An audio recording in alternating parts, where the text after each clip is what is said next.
welcome back to the channel. So we were getting ready to head to Bandamere, round 2 PSCA. We were actually all the way loaded up and everything else, and we were heading to Denver. We made it to Glen Rock, which is about 30 miles out of Casper, and started having a bunch of issues. Feel like it had a fuel issue. So we limped it in. It was about 5 o'clock p.m. Napa was closing. They had a fuel filter, for us, because it felt like it was starving for fuel. So I limped it in there, literally broke down right in front of my buddy's house. So he gave me a ride down to Napa real quick. We changed out the fuel filter. I'll leave a picture right here of me after I changed the fuel filter. It was nasty, terrible. It started back up, was running good, and decided we were going to keep trucking. Well, we got to the end of the block and it started running kind of funny again. So I was like, you know what, I'm just going to go back to Casper and get this thing back where I can work on it again. We only made it about halfway back, about 15 miles, and it started doing the same thing over again. And I'm like, man, it's something fuel related.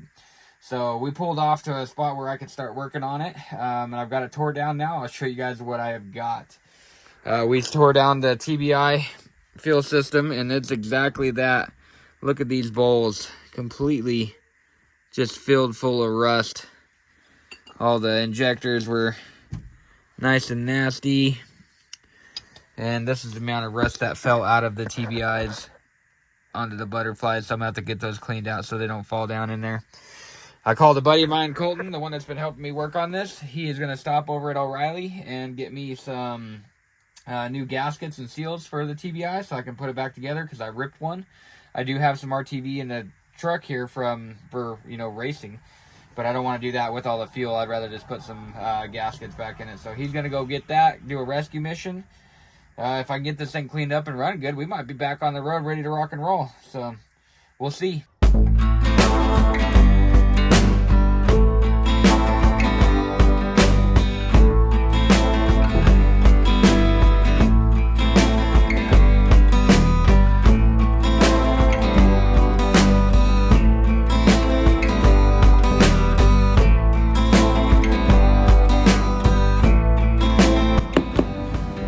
Inside the fuel pressure regulator. Look at all the rust and grime in there.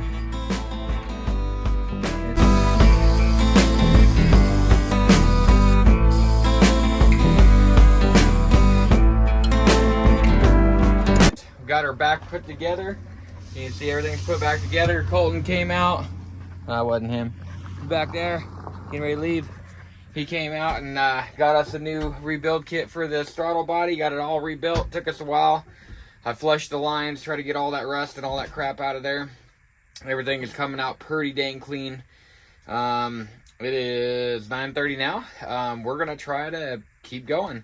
I'm going to head back to Glen Rock, see how she runs. If she keeps running good, we're going to keep going. If it doesn't, plan B, go back to Casper. But we're not going to give up that easy.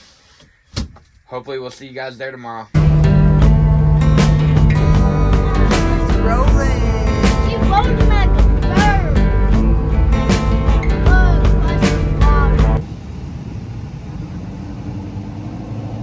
More parts running.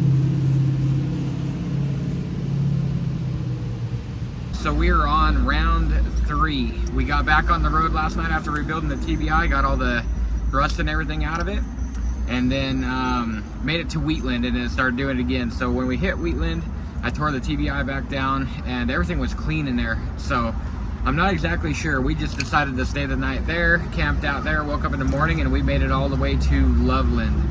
As soon as we got to Loveland, it started cutting out again, doing its thing. It is really hot out. I think it might be vapor locking. So we unloaded the 240. As you can see, we're in a 240. Came down to our local O'Reilly's here in Loveland. Actually, I think we're in Windsor. I don't even think we're to Loveland yet. Somewhere around there. But, yep, we're going to go down to, I'll show you what we got. We got some heat shield, and that'll go around the fuel lines that run right next to the motor and the trans, because those things are getting hot. So hopefully it's not vapor locking. We'll check that out as well, but we're going to just do all our due diligence and stuff. I'm going to run down to Ace Hardware and pick up some heater ducting, because the intake manifold is inside the engine bay there too. So if I can duct that out to the front of the grill, and get some cold air in there. That might help some of the heating issues. So we're gonna do some of that, let it cool down. Katie's back at the camper. We got a fan blowing on the engine, and we should you know, get her cooled down. So anyway, that's where we're at, and we're gonna head over to Ace Hardware and see if we can pick up some more parts. All right, so we just made it back to the camper. The good old streetcar did us well. I was excited driving this thing around freaking Colorado. That thing drives great. We were planning on doing Rocky Mountain Race Week in 2 weeks, so that was a good test to see if it's gonna last in this summer heat, and it was doing great. I almost didn't even want to load it up and kind of just keep driving it, huh? Yeah. He's got all the parts. We're gonna get in here in the camper and see if we can do some work, and then we'll have to come back, strap the car down, get everything loaded back up. It is 12:33 now. First qualifying is at 3. Will we make it? I don't know. But there's only one qualifying today, and then there's 2 more tomorrow. So if we miss today, oh well, we're good. This is an adventure for me. I'm having fun. I don't even care that it's breaking down and giving us hell. As long as we don't get stuck in the middle of Denver, things like that, I'll be happy. But other than that, we're just out here having a good time, RV campering it up and stuff. So, you know, we're, I don't know if you want to call it learning, but we're out here doing things, so. All right, so we got our cold air intake all set up. Got it going straight to the air duct. I'll show you on the inside. Comes all the way out to the front of the grill right there. Reason I did that is the air box actually ended right here at the firewall.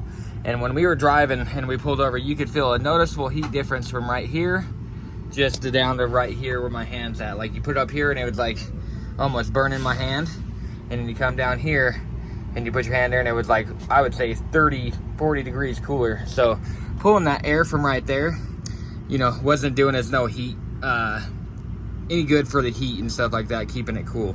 So like I said, just went and bought that. That was like 20 bucks at Ace Hardware. Shoved it all the way onto the intake and then ran it down there. Come show you the inside. So that's what it looks like on the inside there. Just shoved it all the way up over that tube. It slipped right over the top. And then back down here, if you can kind of see right through here, I've got that heat shield all the way down on the fuel lines away from the transmission. When I was putting that heat shield on, the transmission was literally burning my hand. That's how hot it was. So it's gotta help. I mean, even if it's not fixing the problem, it's gotta help. So I'm gonna crawl up underneath, finish that heat shield going onto the fuel lines around the transmission. I'm gonna change the fuel filter one more time. I bought 2 more this morning, just in case.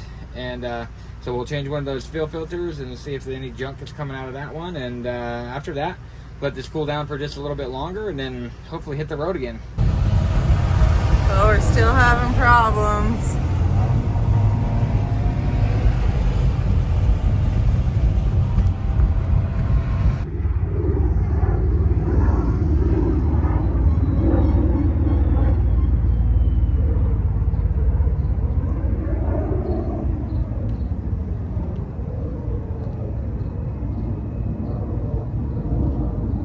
So we are on round 4. Katie got a little video of us rolling off to the Harley dealership. We got pulled up here, I would say it was about 2:30. It is now 6 o'clock. And we've got the fuel tank pulled out. Katie's arm's deep in that bad boy. So many guys would be jealous of that, wouldn't they? Just kidding. Anyway, back to you know, normal stuff here. She is getting all this rust cleaned out of here. We've been flushing it. You can kind of see down here, there is a pile of rust and all the rags and everything. That's not dirt, that's a pile of rust. And she's been working it out down here, more down here. We're getting it out of the drain hole. It was terribly bad. So before we put the new fuel pump in, I was just gonna throw the new fuel pump in there, but once I looked in the side there, I'm like, nah, absolutely not. We gotta do at least the best we can. The tank is baffled on this side and this side, so it's got just a thing here, so we can't reach in the other 2 there. So on that note, we're only going to do what we can do. So at least get as clean as possible before we put this new pump in, and then hope for the best. We'll drag this bad boy up inside the camper over there, get it all done. The one nice thing is Ryder was scootering around, show that booty. And he found a plug-in, so we've actually got power to the camper and all that stuff. So he's in here watching TVs and all that stuff. What are you doing in there? Listen to songs. Listen to songs, listen to corn and his poop. So that's the update for now. We'll get it back in and we'll let you know if we make it to Vandermeer or not. We've been sitting at Harley for a while, but we're on the road again.